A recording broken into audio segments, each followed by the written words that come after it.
सुप्रभात छात्रों। छोटा परिवार सुखी परिवार, यह निबंध तुमने पढ़ते पढ़ते निबंध सेक्शन में लिखा होगा।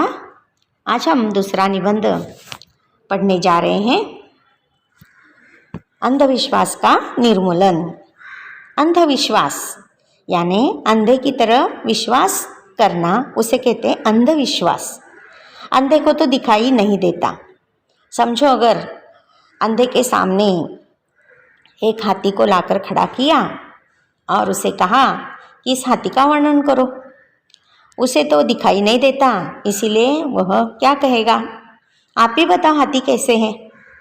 तो जो देखता है, देख सकता है वो मनुष्य, अगर उसने कहा कि देखो हाथी को तुम टटोलो, फिर बताओ, तो हाथी को टटोलता है, छूकर देखता है। वो अगर पैर को हाथ लगा उसका, तो फिर वो कहेगा हाथी खंबे की तरह है। फिर और यानी शरीर पर से हाथ फिराने लगा, उसके हाथ को अगर उसके कान लगे हाथी के, तो कहेगा कि हाथी सूप के जैसा है। अगर समझो उसकी पूंछ को हाथ लगा, तो कहेगा कि हाथी झाड़ू के जैसा है। उसे दिखाई नहीं देता, इसलिए उस हाथी का वर्णन, उसे कैसे हाथ को लगा, स्पर्श कैसे हुआ, उसके आधार पर वो बोल देता है, क्योंकि उसे दिखाई नहीं देता। लेकिन जिसे दिखाई देता है वो उसका हाथी का वर्णन कर सकता है। तो अंधविश्वास यानी अंधे की तरह विश्वास करना, उसे अंधविश्वास कहा जाता है। हमारे देश में बहुत सारे अंधविश्वास हैं। अंधविश्वास से लोग बहुत बुरे काम करते नजर आते हैं, और इसके शिकार कौन बनते हैं? जो अनपढ़ होते हैं, कम पढ़े लिखे होते हैं, वे इसके शिकार बनते नजर आते हैं। लेकिन इन अंधविश्वास का हमें निर्मूलन करना है, उसे समूल नष्ट करना है।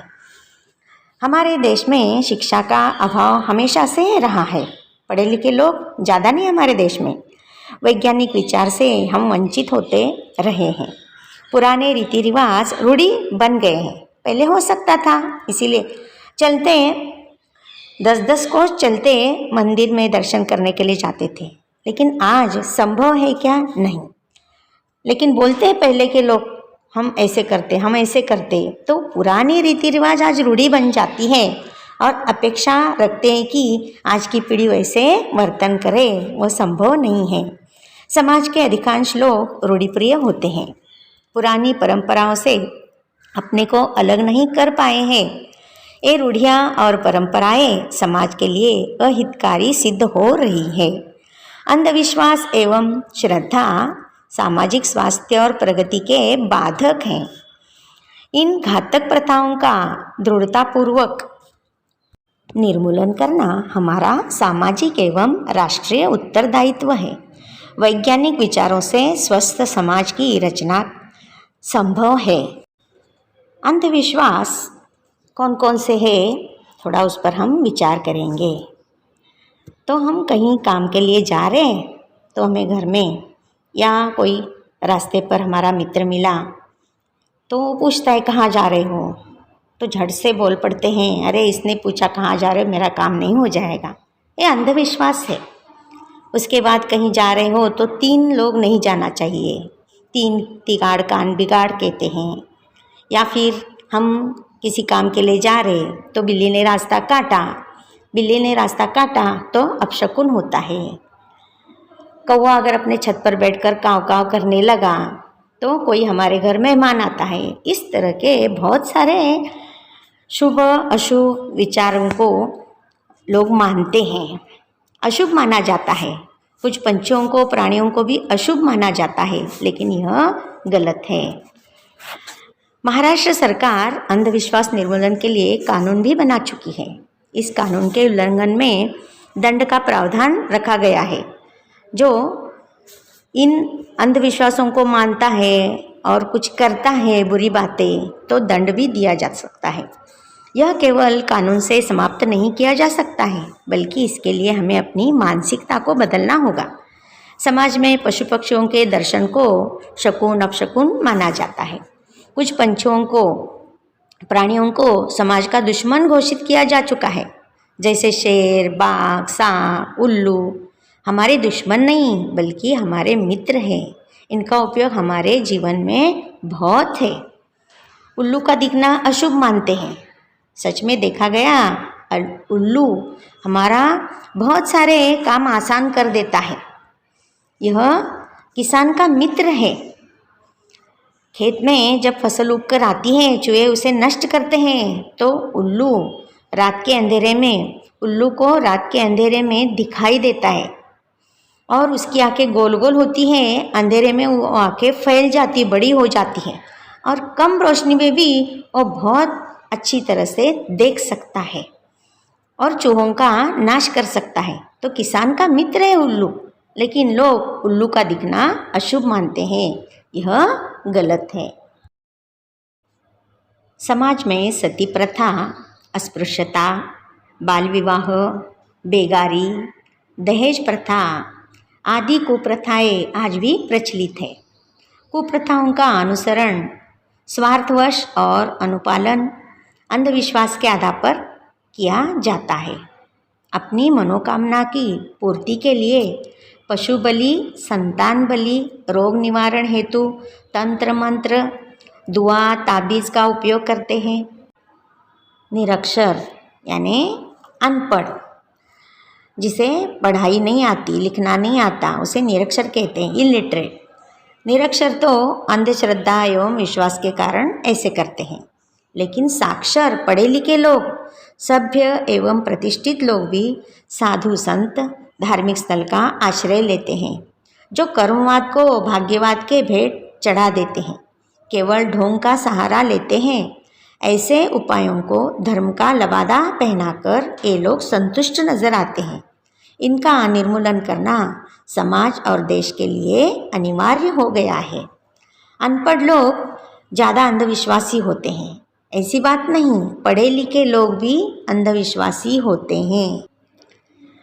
अपनी इच्छाओं की पूर्ति के लिए भगवान के नाम पर पशु बलि दी जाती है, प्राणियों की बलि दी जाती है और नाम दिया जाता है भगवान का।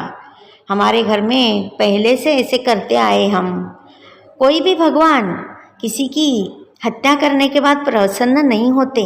सभी को जीने का अधिकार है। जैसे हम मनुष्यों को जीने का अधिकार है, वैसे सभी प्राणियों को जीने का अधिकार है। जितने भी समस्त पशु पक्षी हैं इस संसार के, सभी मनुष्य के उपयोगी हैं, लेकिन मनुष्य है कि उनकी निगुण हत्याएं करता है, सोचता नहीं, उनमें भी जान होती है। कोई भगवान कैसे प्रसन्न हो जाएंगे अगर उनकी बलि चढ़ाकर तुम अपने स्वार्थ के लिए, तुम्हारी इच्छा होती है उसके लिए तुम उनकी बलि चढ़ाते हो। ये सरासर गलत है, इसको कभी तुम अपनाओगे नहीं। जो सही है उसे सही कहो, जो गलत है उसका विरोध करो। जो बुरी बातें होती रहती है, अगर हमने किसी की हत्या की, किसी को चोट पहुंचाई, किसी को परेशान किया, तो भगवान भी अप्रसन्न हो जाते हैं हम पर, हमारी इच्छाएं पूरी नहीं होती। दूसरों को अगर हम खुश रखेंगे तो हम खुश रहते हैं। दूसरों को हमने सताया, परेशान किया, तो फिर हमें भी खुश रहने का कोई अधिकार नहीं होता। तुम समाज के लोगों में ऐसी कुप्रथाएं समाज में होंगी तो उन्हें बड़े प्यार से समझाओ। समझने से समझ जाते हैं, उन्हें मालूम नहीं ऐसे करते हैं इसलिए हम कर रहे, ऐसे करते थे इसलिए हम कर रहे। ये गलत है। क्या अच्छा है उसे अपनाओ, क्या बुरा है उसे छोड़ दो। समझे? यह निबंध पढ़ते पढ़ते निबंध सेक्शन में तुम्हें लिखना है। अब हम व्याकरण का एक टॉपिक देखेंगे, कारक। कारक को इंग्लिश में प्रीपोजिशन कहते हैं। कारक यानी संज्ञा या सर्वनाम का दूसरे शब्दों के साथ संबंध सूचित होता है, उन्हें कारक कहते हैं। तो कारक ऐसे 8 हैं। कितने हैं? 8 हैं। कर्ता कारक, कर्म कारक, करण कारक, संप्रदान कारक, अपादान कारक, संबंध कारक, अधिकरण कारक, संबोधन कारक। इस तरह से कारक कितने प्रकार है? कारक के 8 प्रकार है। और इन्हें जो प्रत्यय लगते हैं उन्हें विभक्ति कहते हैं। कारक के चिन्हों को विभक्ति कहते हैं। विभक्ति कौन कौन से होते हैं? ने, को, से, पर, में, ये विभक्ति होते हैं। हम उदाहरण के द्वारा समझा लेंगे। तो पहले कारक, एक उदाहरण देखेंगे। देखो, राम ने रावण को मारा, यह उदाहरण है। राम ने रावण को मारा। अब किसने मारा? राम ने मारा, तो राम को ने, यह विभक्ति लगी है। तो वाक्य में क्रिया करने वाला जो होता है उसे कहते हैं कर्ता कारक। और क्रिया किस पर हो गई है? राम ने रावण को मारा।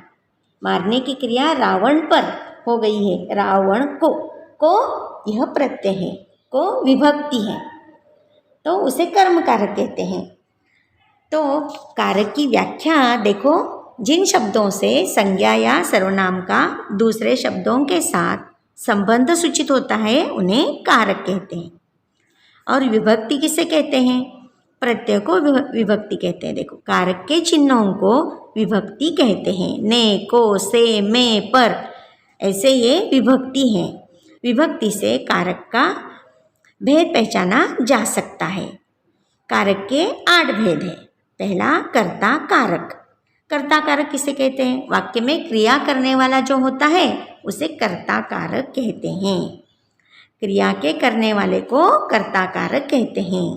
और इसकी विभक्ति ने होती है और कभी कभी होती भी नहीं। ने और शून्य ये कर्ता कारक की विभक्ति होती है। अब राम ने रावण को मारा, राम ने के कारण यह कर्ता कारक है। राम पुस्तक पढ़ता है, पढ़ने की क्रिया कौन कर रहा है? राम कर रहा है, लेकिन राम को कुछ विभक्ति लगी क्या? तो कभी विभक्ति लगती है, कभी नहीं लगती। उदाहरण नीचे दिए हैं। नितिन पुस्तक पढ़ता है, और दूसरा, सीता ने गीत गाया। इसमें नितिन कर्ता कारक है और सीता ने लगा है सीता को, इसीलिए सीता ने, क्रिया करने वाली कौन है? सीता, तो इसीलिए सीता यह कर्ता कारक है। ने विभक्ति है, सीता ने कर्ता कारक, नितिन कर्ता कारक। समझा तुम्हें? कारक कर्ता कारक का पहला प्रकार समझा? ठीक है। अब हम कारक का दूसरा प्रकार देखेंगे। दूसरा प्रकार है कारक का कर्म कारक। क्रिया का फल जिस पर पड़ता है उसे कर्म कारक कहते हैं। क्रिया का फल जिस पर पड़ता है, जिस पर क्रिया होती है, उसे कर्म कारक कहते हैं। कर्म कारक की व्याख्या देखो, जिस पर क्रिया का फल पड़ता है उसे कर्म कारक कहते हैं। इसकी विभक्ति को है, कभी कभी को विभक्ति का लोप भी रहता है, तो कर्म कारक की विभक्ति को और शून्य। अब देखो, राम ने रावण को मारा। किसे मारा? रावण को। राम रावण को मारते हैं, को। समझे? मैंने पुस्तक पढ़ी। अब इसमें पुस्तक यह कर्म कारक है। पढ़ने की क्रिया किस पर हो रही है? पुस्तक पर हो रही है, तो पुस्तक को विभक्ति नहीं लगी। मैंने पुस्तक पढ़ी, पढ़ने की क्रिया किस पर हो रही? पुस्तक पर, इसीलिए कभी को प्रत्यय लगता है कर्म कारक में, कभी नहीं लगता। को और शून्य इसकी विभक्ति है। या उदाहरण दे, नितिन पुस्तक पढ़ता है। पुस्तक यह कर्म कारक है। नितिन ने गीता को पुकारा। नितिन ने, तो नितिन ने यह कर्ता कारक है, लेकिन गीता को यह कर्म कारक है। को यह विभक्ति लगी है। समझे? तो क्रिया का फल जिस पर पड़ता है उसे कहते हैं कर्म कारक। समझे? अब तीसरा प्रकार देखो, करण कारक। करण कारक किसे कहते हैं? जिसकी सहायता से हम क्रिया करते हैं उसे करण कारक कहते हैं। कर्ता अपना काम करने के लिए जिस साधन का प्रयोग करता है उसे करण कारक कहते हैं। और इसकी विभक्ति से है, इससे निकटता का बोध होता है। अब उदाहरण दिया है देखो, राम ने रावण को बाण से मारा। किससे मारा? बाण से। बाण की सहायता से राम ने रावण को मारा, बाण से करण कारक की विभक्ति है। माँ चाकू से फल काटती है। फल काटने का माध्यम कौन सा है, साधन कौन सा है? चाकू। चाकू से, माँ चाकू से फल काटती है। से यह करण कारक है, जिसकी सहायता से क्रिया करते उसे करण कारक कहते हैं। चौथा प्रकार देखो, संप्रदान कारक। संप्रदान कारक यानी जिसके लिए हम क्रिया करते हैं, जिसके लिए करते हैं क्रिया, उसे संप्रदान कारक कहते हैं। जिसके लिए काम किया जाता है उसे संप्रदान कारक कहते हैं। इसकी विभक्ति को के लिए है।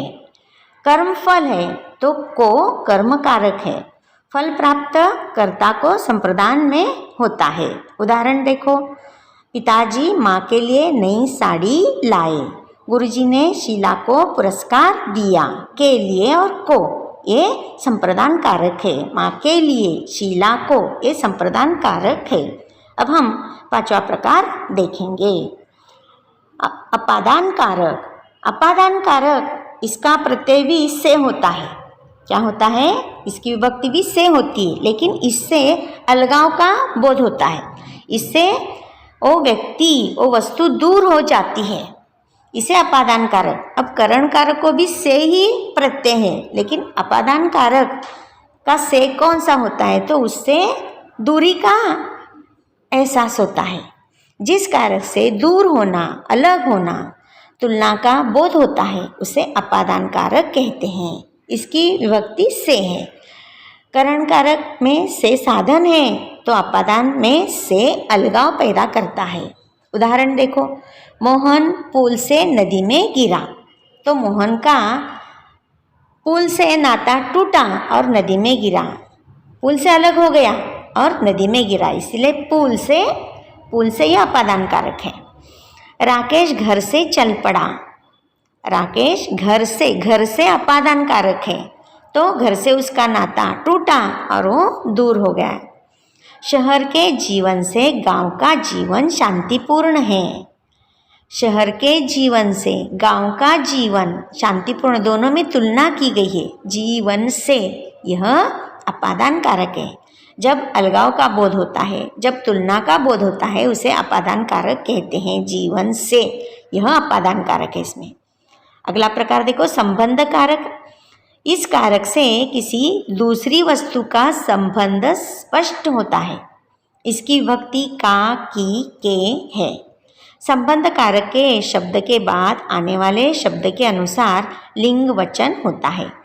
जैसे राम का, राम की, राम के पिताजी का नाम दशरथ था। राम की माताजी का नाम कौशल्या था।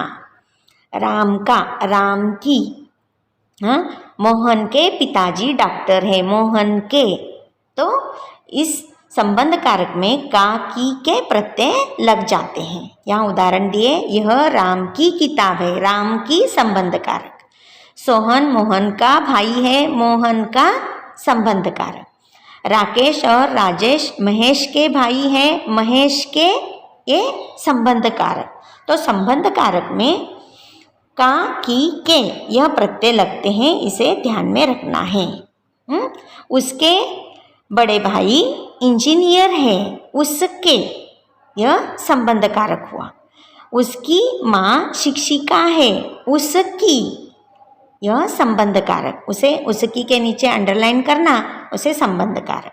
अब हम अगला प्रकार देखेंगे, सातवां प्रकार अधिकरण कारक।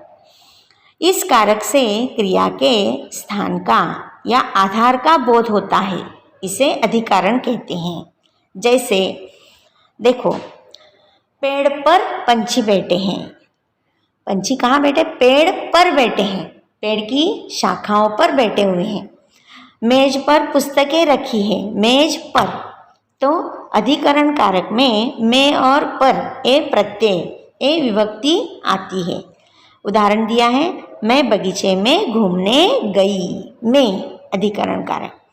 मेज पर चाय पानी है। मेज पर आधार है, मेज आधार है। और बगीचा आधार है, मैं बगीचे में घूमने गई। पेड़ पर पंछी बैठे थे, पेड़ उनका आधार है।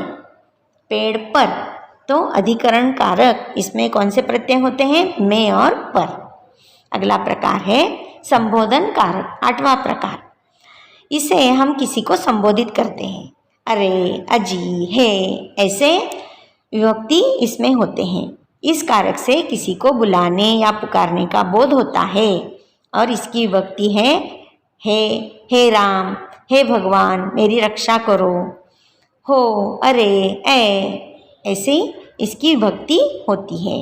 उदाहरण दिया है, देखो, हे भगवान मुझ पर दया करो, तो हे ये संबोधन, हे भगवान संबोधन कारक, उसे अंडरलाइन करने का। ए मेरे वतन के लोगों जरा आँख में भर लो पानी। ए संबोधन कारक, हमें संबोधित किया है। ए मेरे वतन के लोगों जरा आँख में भर लो पानी, हम लोगों को कहा गया है, हमें संबोधित किया गया है, सोचो उस पर। तीसरा वाक्य दिया उदाहरण, अरे भाई जरा मेरे पास आने का कष्ट करो, तो अरे भाई ये संबोधन कारक है। अरे भाई के नीचे अंडरलाइन करना, उसे संबोधन कारक नाम लिखना। हमने पुस्तक में भी इसके उदाहरण देखे थे। मैं पाठ समझाते समय रहस्य या पाठ पढ़ाने के बाद वहाँ पन्ना नंबर 47 पर चित्र दिया गया है भाषा की ओर। चित्र के आधार पर सभी कारकों का प्रयोग करके वाक्य बनाओ, ऐसे वहाँ प्रश्न लिखा है। तो नीचे उन्होंने तुम्हें 8 वाक्य करने के लिए कहा है। इसमें पहला वाक्य उन्होंने दिया है, मछुआरे ने जाल फेंका। दिख रहा है वहाँ पानी में मछुआरा जाल फेंक रहा है। देखो पुस्तक में पन्ना नंबर 47 पर, मछुआरे ने जाल फेंका। लड़का आंखों से देख रहा है और औरत बच्चों के लिए नारियल निकाल रही है। ऐसे तुम वाक्य बना सकते हो। 4 वाक्य या मैं तुम्हें बताई, इधर के 4 वाक्य तुम बना सकते हो। बनाने के लिए यहाँ तुम्हें मैं कारक और विभक्ति दे रही हूँ, इनके आधार पर तुम बना सकते हो। कारक कितने हैं? 8।